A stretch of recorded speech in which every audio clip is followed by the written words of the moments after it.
Thank you very much, everybody, for joining us. I apologise that we've had some technical problems, but it looks like we're underway at last. Let me just begin by acknowledging the Wurundjeri people of the Kulin Nation, traditional custodians of the land where the law school stands today, together with the traditional owners of the lands where speakers and participants are located, and pay my respects to their elders, past and present. And I extend that respect to Aboriginal and Torres Strait Islander peoples who might be here today. Welcome to SILIS online seminar on BRIN, the Indonesian Research and Innovation Authority in Transition. It is my very great pleasure to welcome back to SILIS Dr. Lilis Mulyani. Welcome back because she's a former PhD student of the Centre. Lilis is now a mid-career researcher who previously worked at the Indonesian Institute of Science, or LIPI. She took up position as the head of the Research Centre for Society and Culture in BRIN, where she has witnessed the transition process under BRIN for 3 years. So Lilis is ideally situated to talk to us, first of all, about the transformation of the Indonesian research system, the changes that took place since Law 11 of 2019 on the National System of Science and Technology, and the merger of the main research institutions and 40 government ministry research units, and how that has transformed the way in which research is conducted in Indonesia. Today, she's going to talk to us about this transition and the controversies that BRIN has faced, but also how the visa process for researchers takes place. What is the process for foreign researchers applying for permits to conduct research in Indonesia? And she's going to give us some tips and hints for people undertaking those often very challenging applications. But once again, I'd just like to say what a pleasure it is to welcome Lilis back to our centre.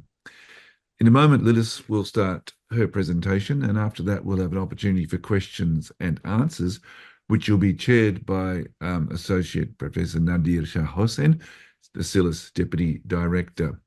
So thank you to those who've been able to attend, and apologies for our GUP tech problems. Let me now ask you to give a virtual cyber round of applause for Lilis. And Lilis, please, it's your time for the presentation. Thank you very much, Pak Tim. It's my pleasure to be here in Melbourne, back in Melbourne again. And I'm really thankful for the invitation from Chilis, Pak Tim Lindsay and team. So maybe it's a disclaimer first, because I will talk here based on my experience. So it's not an official views of BRIN, but based on my experience as one of the head of research center under BRIN for 3 years, which I just resigned early this year. And based on this experience also, we had this transition period during the 2021 to 2023. Although currently BRIN, the new Indonesian Research and Innovation Agency, has undergone like a 3 years transition period, there are still some changes happening in a lot of procedures and mechanisms under BRIN. So I will divide my talk today under two different topics. The first one is about the new structures of the National Research and Innovation Agency, or BRIN, and the second one is, as Pak Tim has already said, is about the procedures, the new mechanism and changes in BRIN, including the application for clearance ethic, research permit, and also research visa. As for the first topic about the new structure of the BRIN, under the law number 11 of 2019 on the National System of Science and Technology, the science authorities previously under the Ministry of Research and Technology, and they're also spread under 5 main institutions, which is LAPAN, the National Institutes of Aeronautics and Space, LIPI, or the Indonesian Institutes of Science, BPPT, the Agency for the Assessment and Application of Technology, and the BATAN, National Nuclear Energy and National Nuclear Energy Agency, were merged into one huge institution. There are, aside to these 5 agencies, 4 agencies and 1 ministry, there were also 44 research and development units under the ministries being accommodated or added into this huge institution. And BRIN chairman worked directly under the president. We had 2 different main bodies in BRIN. So we have these deputies under the chairman.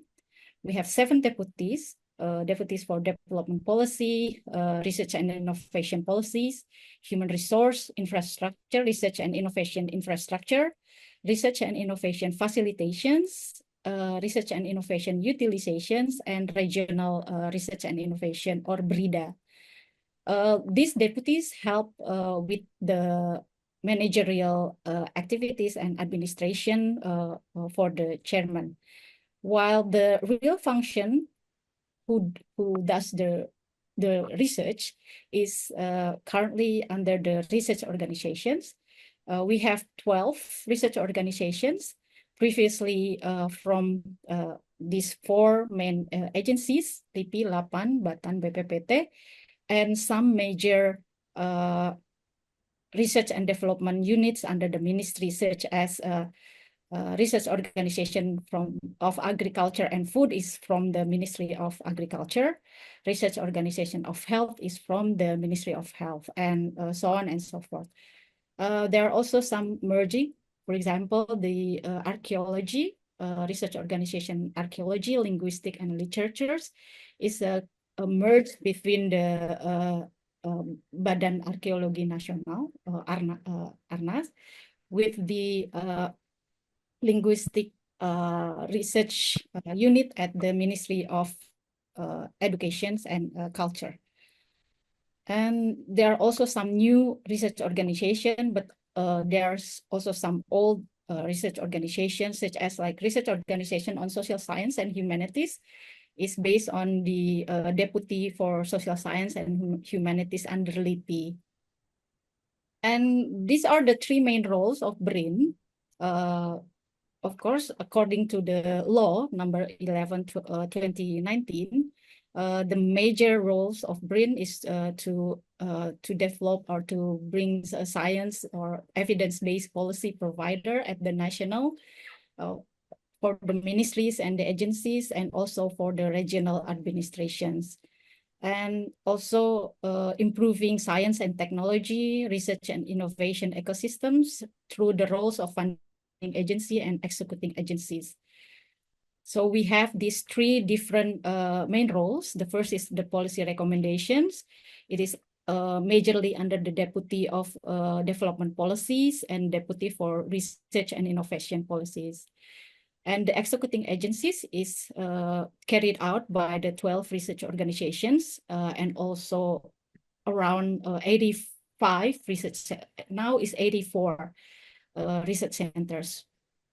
And then the funding agencies, BRIN also manage all the research funding, previously spread under the 5 agencies and 44 research R&D units under the ministry. So all the resources, the funding, research funding, researchers, and also research infrastructures are currently managed under BRIN. Yeah, the funding agencies, including, we also work with the LPDP, the National Endowment Fund for Education, to manage the research funding and to distribute research funding to researchers, not only from BRIN, but also from other academic universities and researchers at the regional level. So what are the changes? There are new procedures, definitely. For example, ethical clearance, previously under different agencies, such as for health, the Ministry of Health has its own ethical committee. And then in LIPI, we also have an ethical committee for different, for natural science, and also for social science. And now all is under BRIN management. There's also the Surat Izin Penelitian or research permit, previously under the Ministry of Research and Technology atau Menristek, is now under BRIN's Directorate for Research Permit and Scientific Authority. And there is also a new procedures on the research visa, previously e-visa C315. With the recent revision, the visa for research is currently under the schemes of e-visa E29, which follow the procedures from BRIN. So it's a one flows from the ethical clearance, Surat Izin Penelitian, and the research visa.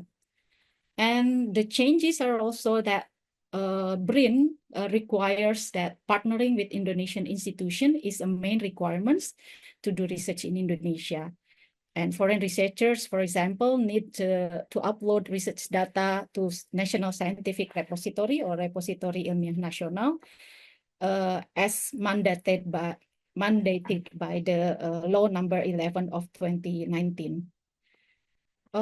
We as a researchers under BRIN actually face major issues during the transition period. For example, there are a lot of unclear and misinformation for both internal BRIN's researchers and also foreign partners, foreign researchers, which caused a little bit a lot of collaboration being postponed during the 3 years period of transition from previous agencies to BRIN. And then also there are still, until now, there are still revision on the regulations, and some procedures is being still being finalized. So there are still many unclear and quite a misinformation, especially if you look at the BRIN's website. There's sometimes there are different information given by one deputy or one departments. And researchers under BRIN has also currently undergoing a very challenging time, and it really impacts their well-being, particularly because a lot of researchers find the unclarity of the regulation has caused them being like in a very unsafe environment for doing research, the competitions to get funding, and also like the changing of rules and regulation is really making a lot of researchers' well-being under a lot of challenging times. And for the younger researchers, there are also limitation and challenge, particularly on their career pathway, with the implementations of Ministry of Civil Apparatus or Permenpan, and bureaucratic reform number 1 of 2023, which challenged the younger scientists or younger researcher career pathway. And we also see the bureaucratizations of research and scientific authority through BRIN, where a lot of like executing agency, like the research organization who does the actual research, are being we feel that we are a little bit being marginalized compared to the abundant resources given to the administrations or to the bureaucracy under the deputies. So there are a little bit like a competition between research organization who does the actual research with the deputy who manage and administer research ecosystems. So among the changes, I had the opportunity to follow the transition period, and during my position as the head of research center, I get to experience how the foreign researchers partnering with BRIN, having difficulties finding information about research ethics applications, and also about research permit and visa. So we have these opportunities to work with a group of researchers from Japan, and they are really meticulous in preparing all the documents, and that is why I made these schemes or these tables or metrics based on the experience that we have to go through with our foreign research partners. So this is the summary of the procedures for doing research in Indonesia. We have the BRIN processes, which includes two parts. That is the ethical clearance and research permits. All can be done online. And then the second one is the Indonesian immigrations. It contains 3 steps. The first is the guarantor registrations.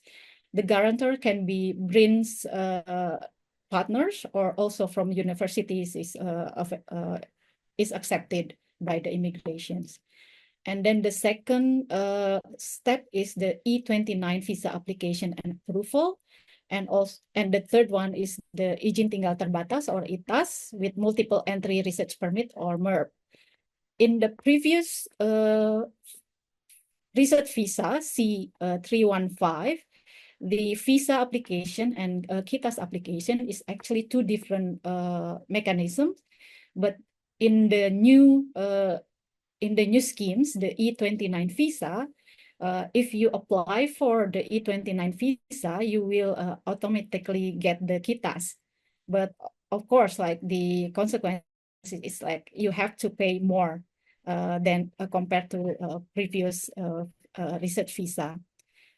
So the immigration process can be done all online, even abroad. You can do it abroad from Australia or from any other parts of the world. But for the KITAS, although the applications is online, but you must present offline once you have arrived. So you have to go to the Kanim or Kantor Imigrasi at whatever cities that you will work or will do research. After you get a KITAS, you will need to go to the Polri or the Kepolisian RI to get the surat keterangan jalan or traveling letters. This is actually really helpful for foreign researchers to get security during their fieldwork research in any parts of Indonesia. So you have to do this offline to the Bakim Intel Polri that's in Jakarta in Kantor Mabes Polri. And then you also need to submit surat pemberitahuan research or research information letters, which shall be done offline to the Ministry of Home Affairs atau Kementerian Dalam Negeri. And then there are also other additional permit that you need to get if you are working in specific areas such as forests, you work in health, you work in sea or maritime, and then conflict areas or Papua and some provincial or district governments. For example, you will need surat izin penelitian dalam kawasan or research permit inside forest areas to do research about forests, for example. And mostly this permit, you will need to come in person to the office of the forest and other forests. There's some confusion among our research partner, foreign research partner, especially when they try to extend their research time period in Indonesia, because they will need to go through the process all over again, from the same process from BRIN ethical clearance extension and then research permit extension. Although the name is extension, but the procedures is actually quite similar to applying a new one. So at BRIN level, for ethical clearance, you will need an MOU. That's institutional MOU, Memorandum of Understanding between universities or with BRIN, or an agreement. Or if you are working with universities, not BRIN, you also need to present the MOU between your institution and the universities in Indonesia. And for clearance ethic, actually, just 2 pages of letter of intention to collaborate is also accepted as one required document. So ethical clearance is now the main requirement to do research in Indonesia, not only, but particularly for the foreign researchers, but for Indonesian institutions who wish to do research and they want to apply for ethical clearance, they can also apply the ethical clearance through BRIN ethical committee. The documents needed is just cover letter, research proposal, and all process are online. So you will need to do a self-assessment. I think it's quite similar with the Australian university, because most of the members of ethical committees are Australian graduates. So it's the procedures is quite similar. The actual processing time is sometimes it can get very fast, like when you apply in time the ethical committee has meetings, you can get like 7 to 10 days, but it could also prolong to more than 3, some even until 8 weeks, because you will need like to add or to complete documents and to revise the applications. And for research approval or Surat Izin Penelitian or SIP, you will need to apply to the Deputy of Research and Innovation Facilitations. You can do it online by emails or offline process with the Directorate for Foreign Research and Innovation Permit and scientific authorities. And if you have agreement with BRIN centers, you can apply for free waiver requests. So you don't need to pay for the SIP fee, which is quite significant in rupiahs. Yeah. The actual processing time for this one is 7 to 10 days.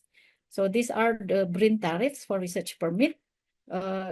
Usually foreign researchers need to pay in the third one, the third row, between 1,750,000 rupiahs to 2,500,000 rupiahs.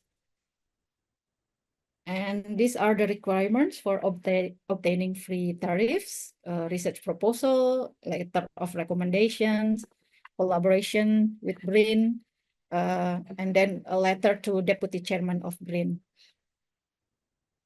This is the actual Surat Izin Penelitian.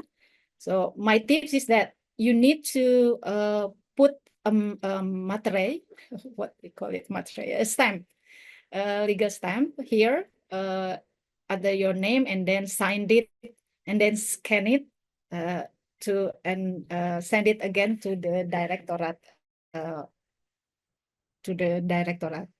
So a lot of people miss this one, and when they apply for visa, their visa is being rejected just because of this, because they didn't sign and didn't put a stamp in their SIP.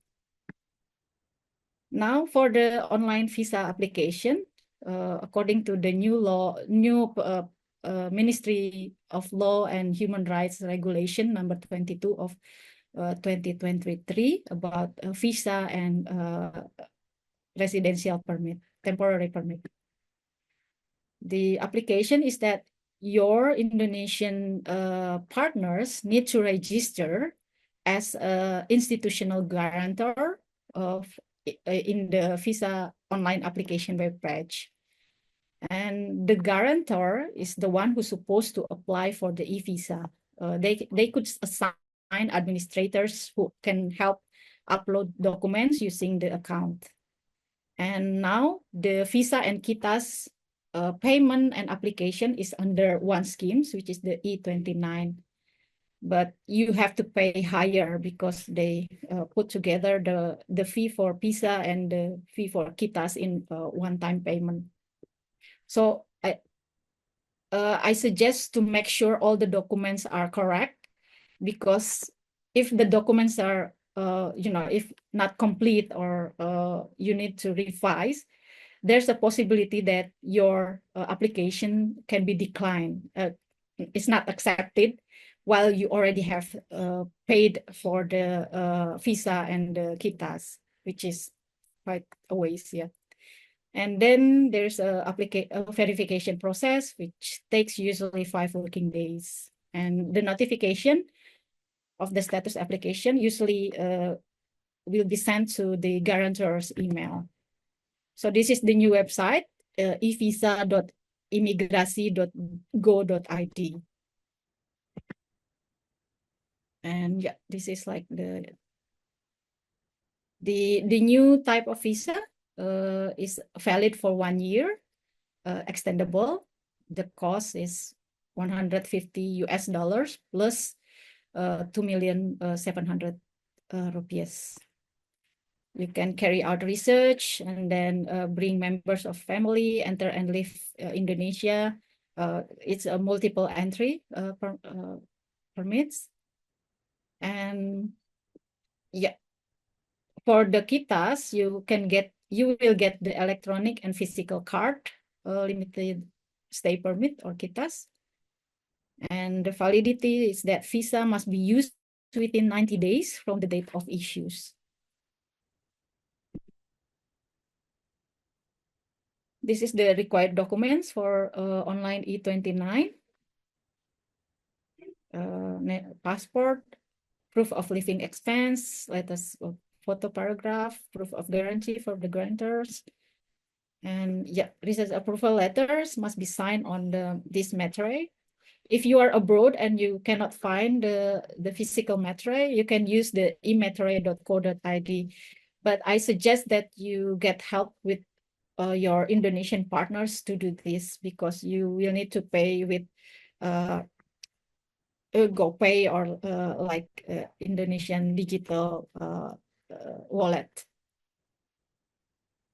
And for the payment, for visa payment, I suggest that your Indonesian partners, research partners, to go directly to the bank branches, because although they have the guidelines of that you can use the multi-payment in the internet or mobile banking, but actually because of the currency, the different currency, you cannot use the online payment. So you will need to go directly to the bank branches and get help from the bank staff. This is the latest e-visa 29 and the temporary stay permit. Both will be issued at the same time. The last one that we helped was a researcher from Japan. It actually only takes 5 working days to get the e-visa and KITAS. And before leaving fieldwork, like I said, I suggest that you get the letter of reference for traveling from Polri, and also submit the surat pemberitahuan penelitian. As for the research permit inside specific areas, currently, BRIN is initiating an integrated interoperable system where foreign researchers will only need to submit or apply once for any permit. This is based on socializations of the Directorate for Foreign Research Permit and Scientific Authority BRIN on February 2024. However, we haven't really get any updates after this, whether this integrated interoperable system is ready and can be used by the foreign researchers. So these are the SKJ, surat keterangan jalan from Polri, and the temporary residential card. In summary, for the processings, for the ethical clearance, you will need like 10 days to 3 weeks. There are no tariffs for this, but there are times where it could take like more than 2 months, where the committee has heavy burdens on ethic applications, usually following the BRIN's research schedules when the competitive research schemes is started in BRIN, usually during April to May and August to September. Those are the most most tight schedule of the committee, and usually it takes longer to be approved when you apply during those periods. And for the research permits, maximum is 7 days, and you will also need a close communication with the directorate to monitor the progress of the letter. And at the Indonesian immigrations, the guarantor registration, e-visa, and KITAS, the total processing times is quite fixed, from 5 to 7 days, and the tariffs is also like fixed. And in Polri, it could take 1 day, and you will get the SKJ directly at that time. There are no tariffs. And for the Ministry of Home Affairs, it could take 1 to 3 weeks. Usually our foreign research partner just submit the application and then leave to do field work. Because with the SKJ from Polri, it's safe to go directly to do field work at any provinces in Indonesia. Yeah, the surat izin or the permit inside a specific areas, such as the forest or other permits, according to institutional arrangements, it must be consulted with the Indonesian partners, whether it's universities or the BRIN partners. It can get offline. It is on offline and online. Some of the application in the Ministry of Forestry, for example, can be done online or via emails as well. So it could take 1 to 2 weeks, and there are no tariffs. So I guess those are like the main changes in BRINs that impact a lot of foreign researchers.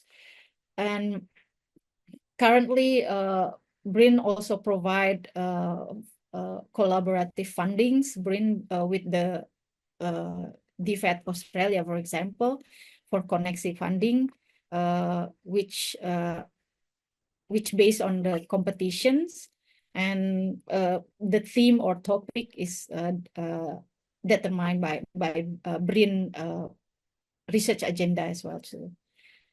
And yeah, I think that would be all, and I'm really looking forward for the discussion.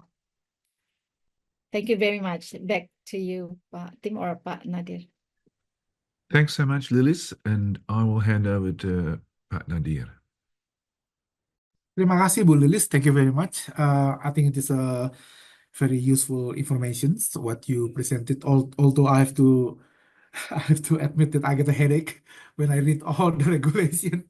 Oh my God, it's 5 different institutions, and then it takes really the whole process with all the documentation and things.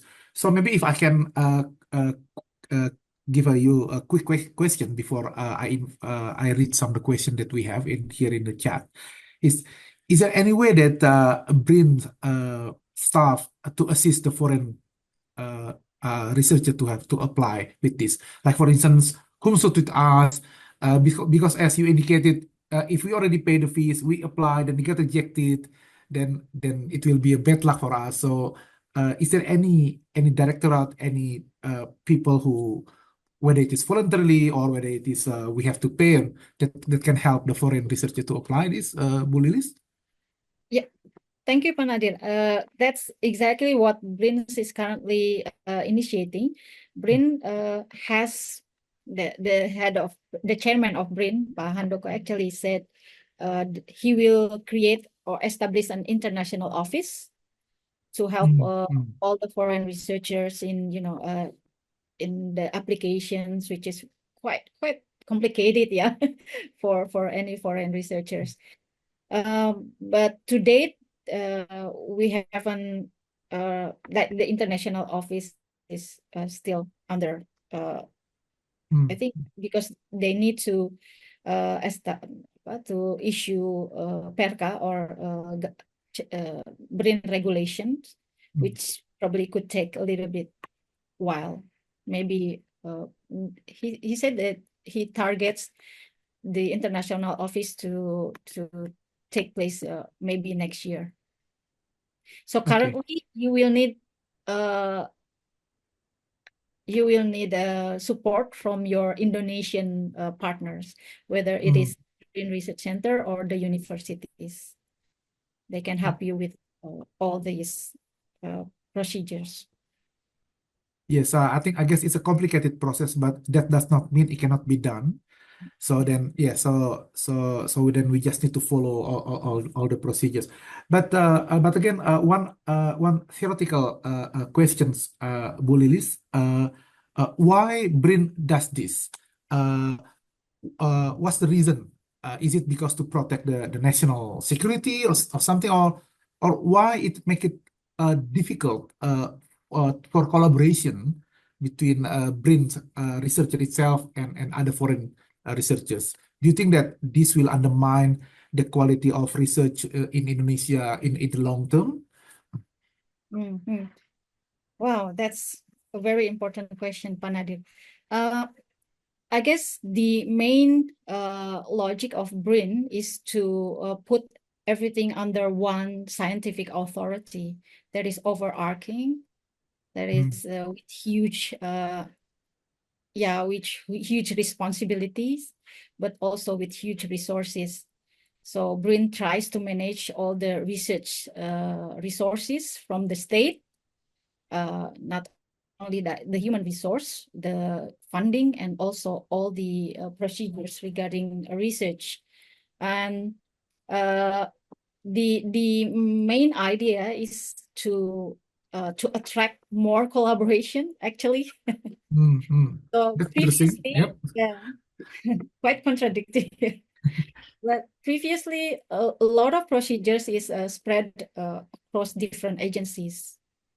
Like So the idea. this will be under one roof, yeah, under BRIN roof. Yes, that's Yeah. correct. Okay, okay. But still, we need to get all the permits from the 5 different institutions as you summarize in your last slide. I think that's really useful, your slide, Bu Lilis. So now I'm going to read some question here. So there is a kata Ivankov. Thank you, Ibu Mulyani. If I already have a workitas permit, what would be the procedure to apply for a research permit in Indonesia, and can that be used in parallel with existing work permit? Thank you. Oh, Pak Ivan has a work permit and plan to apply for KITAS because it's different. In KITAS and research visa, you cannot work under Indonesian institution. That's I think that's quite clear in the immigration website. You can only done research. You can do some visiting or traveling activities, but only under research. If you have a work permit, you will need to, I think I need to confirm, but you will need a different types of visa and different types of KITA's stay permit. So you cannot use it like in this same time. Thank you, Bu Lilis. So the next one is Pak Jeremy Kingsley. What documentation is required for proof of living expenses? Whether bank account with $2,000, wow, you are rich, Pak Jeremy, or a grant award from ARC will be enough? Yes, usually a bank account at minimum 3 months. The last 3 months of your bank account proof is accepted. So that would be a personal bank account. So Yes, so personal. getting a grant from Australian government will not be enough to prove the living expenses. No, just yeah, the personal bank accounts usually. Okay, I'm going to start to save my money then. Okay, so Christoph, thank you for this helpful overview. This is perhaps the most crazy and bureaucratized process for local research approval I have ever encountered.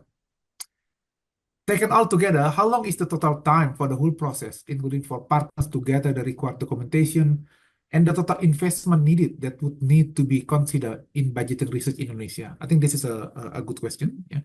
Yeah, it's a very good question. So I would suggest minimum 2 months, spare 2 months for this process. But like the point where that's quite uncertain is during the ethical clearance, because it can get sometimes more than 3 weeks. But like the rest is quite fixed the time, and it really depends on like the researchers and the team to manage the applications, particularly the research ethic applications. And you need to closely communicate with the ethical committee via emails. They have a secretariats, and they are usually quite responsive in answering emails. And for the fee, if you have collaboration partnership with BRIN's centers or BRIN agency, I think you only need to pay for the visa and KITAS, which is like 150 US dollars plus around 2 million rupiahs. 3 million rupiahs, 2.7 plus $200. So 150 plus 3 millions. But if you don't have an agreement with BRIN, you will also need to provide another 2.5 million rupiahs. Can I follow up the question on ethical clearance, Bu Lilis? Because usually when we want to do overseas fieldwork, our own university will also have the same process. So do you think that passing the ethical clearance from our own university will assist us to get the process and BRIN's ethical clearance quicker, or it doesn't really matter? It does documents. It becomes the documents that will add the point. But like I said, like the real times of the procedures is really depends on the ethical committee. Yeah. Okay, so I think Pak Tim Lindsay also asked in the personal chat, how much needs to be in the personal bank account over the 3 months period? Because Pak Jeremy mentioned about $2,000. Is there any roughly any ideas or any fixed regulation about that, Bu Lilis? Only on the Permen Peraturan Menteri, the ministry regulation on the visa and KITAS. That's the only regulations. And the practice is at least in one of the months, the account should be $2,000 minimum. So Minimum, it doesn't have okay. to be all the 3 months, just at least one of the months. Yeah. I can imagine because Tim Lindsay spends a lot, will spend a lot of money in Indonesia, so he needs to to provide more evidence for his living expenses in 3 months in Indonesia. Right. Uh, I have a last question, I think here. Pak Jeremy Kingsley also asks, how has Lilis and her colleagues managed this very difficult change? Yeah, a lot of, particularly the researchers under BRIN, currently facing a very difficult time. Like, for example, BRIN provide research fundings based on the competitions, but like the administration is really complicated. So a lot of researchers under BRIN actually doesn't apply for funding from BRIN.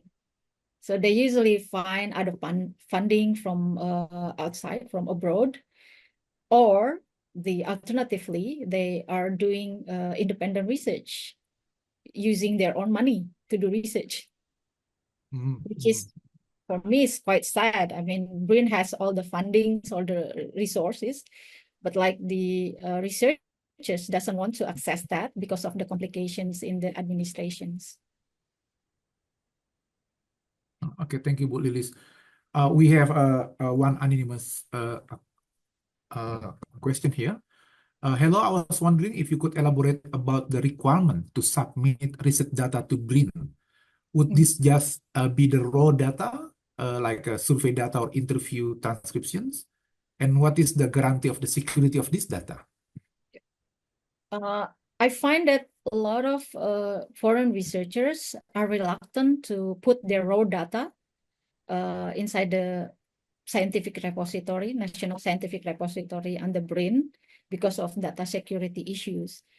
But the data repository actually doesn't require you to put all the data, your research data. You can also put your draft publications or like the published one inside the repository. This is serve as the proof that you have done research in Indonesia, and BRIN is, collecting or compiling all the research that is done about Indonesia. Yeah, and then Christoph also asks you again regarding the requirement for uploading research data to the National Scientific Repository. How is this handled in practice, especially when dealing with qualitative data subject to confidentiality and anonymity? I think a similar question. Yes, the RIN or National Scientific Repository has that kind of feature that enables you to close the data from public. So only you or your team member can open the data, but you can also choose which of the data is open for public. Okay, so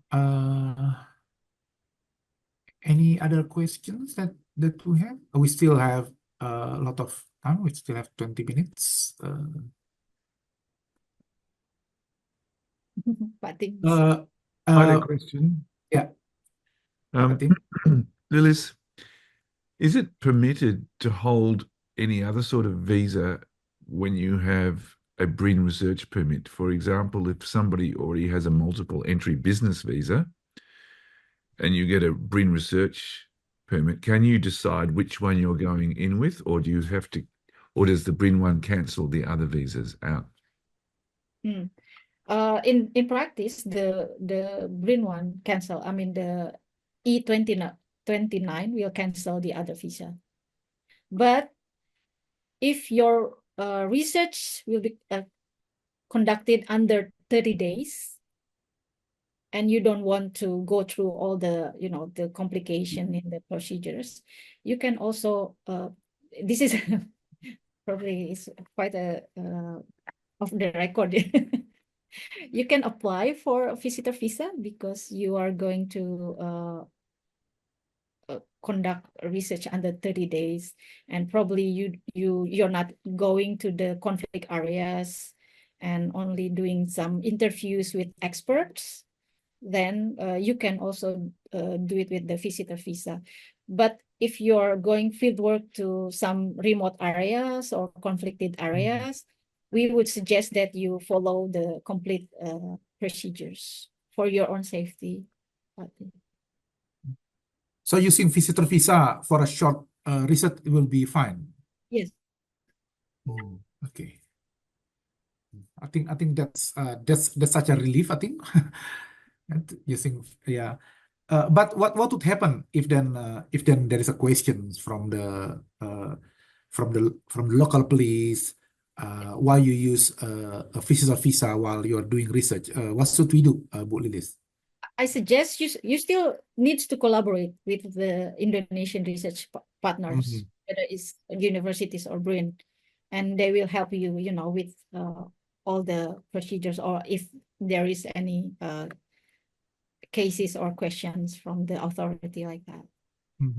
Because I think the mantra in Indonesia, as we know, is like lebih baik minta maaf daripada minta izin. So it's like that people will go there first, and then if nothing happened, then they're fine. But then if they get catch up, then they just say sorry. Whether this will work, or whether there will be an impact, like saying the immigration will ban the foreign researchers to visit Indonesia next time if they don't follow all these procedure, Bu Lilis. If you have ethical clearance, which is fully online, the procedures is fully online. You can do it like from abroad, and you get the surat izin penelitian, but you don't apply for research visa, but you hold that surat izin penelitian. That will be all right. Yeah. Okay. So don't act like a tourist when coming there. You still need to get your research approval first. Yeah. So just to be really clear about that one, if you have the surat izin penelitian, then you could go in possibly on a visitor's visa for 30 days for shorter research. Yes, for shorter, under 30 days. Okay, thank you very much. Yes, I can see that Tim smiling. So yes, I don't know what's on your mind, but it's such a relief. And a lot of type of research, such as like archival research or research with interviews with experts, actually doesn't really need the research visa. A lot of our research partners actually done that. They visit. They come to Indonesia in multiple times, but only like for short periods of times, like 1 week or 2 weeks. And they just came with a visitor visa, but they hold the surat izin penelitian, and they interview some people, some experts, academics, or like people in the government. It's quite safe to do that. Pak Christoph also asked another question, Bu Lilis. What is the threshold for this process? For example, does it also apply to local researchers conducting research with international funding, or only if an international researcher is physically present?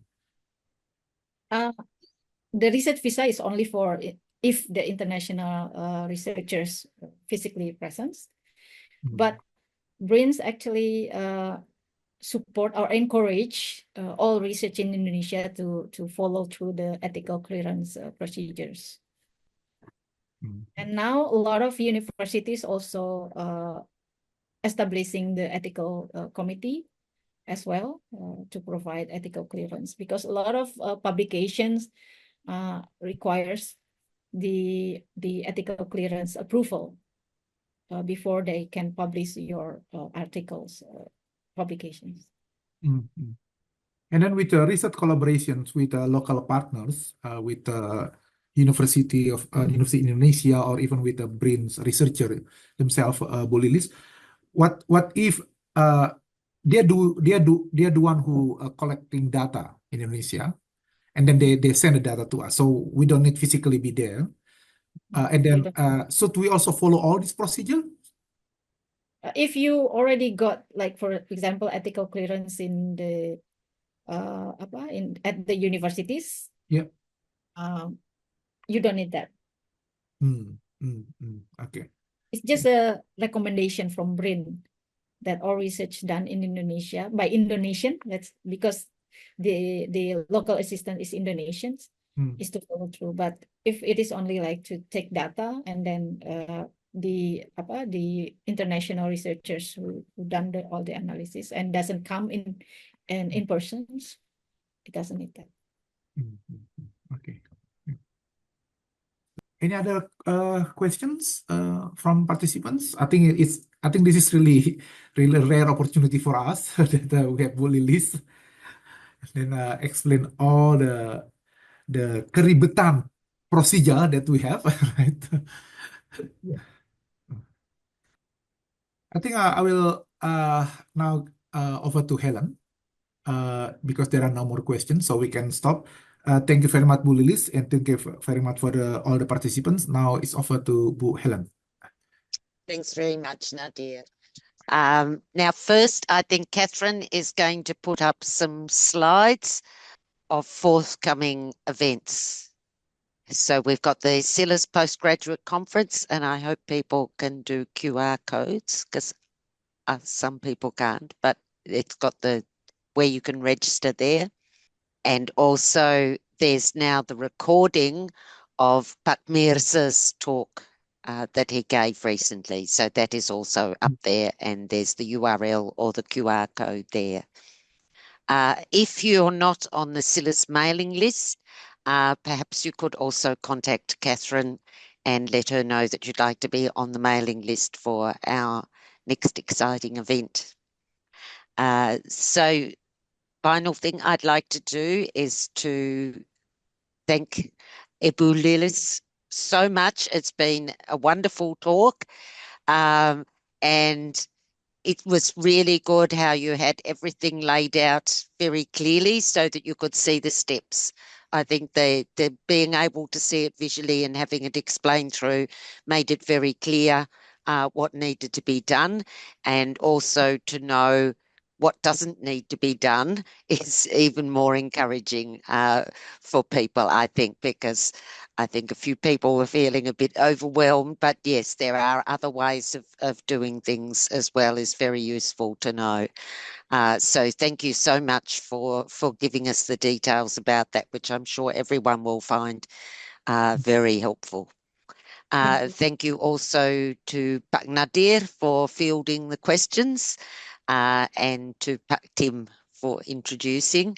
And then extra big thank yous to Catherine for rescuing us from what looked like it was only going to be Pak Nadir, Bu Lilis, Pak Tim and me sitting here chatting to ourselves. So somehow she managed to work through the Zoom intricacies and get everyone in. And finally, last but definitely not least, thank you all for waiting in the waiting room until we were able to get you in and for attending the seminar and giving your questions. So thank you very much to everyone. And with that, Tim, would you like to say the final word? There's been a couple of questions about whether people could access a recording of today and the slides, and we'll check with Ibu Lilis and let everybody know whether they're available. But thank you again, everyone, for attending.